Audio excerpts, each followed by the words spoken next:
else is following suit. You know what's cute about Feinstein doing that is later, as the chair of the Senate Intelligence Committee, she wouldn't bring charges against John Brennan, who had lied about spying on the Senate Intelligence Committee because his CIA was spying on the Senate Intelligence Committee. That's who has a security clearance right now, thanks to the largesse of President Trump. Well, the reality is I worked in a couple White Houses, and the day I walked out, I turned in my badge, I turned in everything and I had no more access to White House, and I shouldn't have had any more access to the White House. These guys who have this national top secret clearance have no right to any intelligence. The bottom line is it used to be that you'd think they might be helpful to the new administration, sort of a transition period.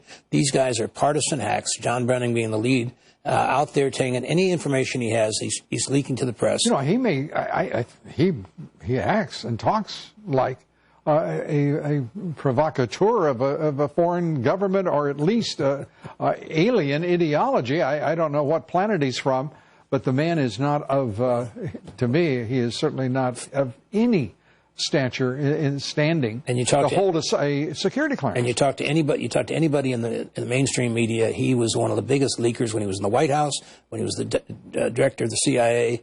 And my sense is I'd jerk every pass he ever had and let his only access to Washington, D.C. be like a visitor.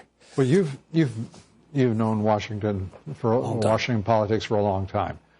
It seems to me the only reason to persist in these security clearances for former senior officials is simply to give them something to peddle in a new marketplace. It is, I don't see a good reason. I know that they say the reason is to maintain continuity of government between administrations.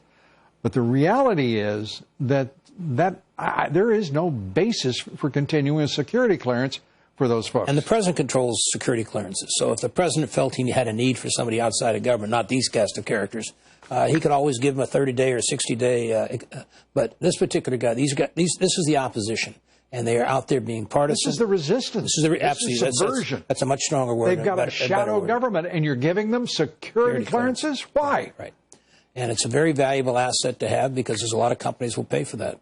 Very quickly, the security clearance, do you believe the president should forthwith lift those security clearances? I'd have had it done yesterday. Okay. And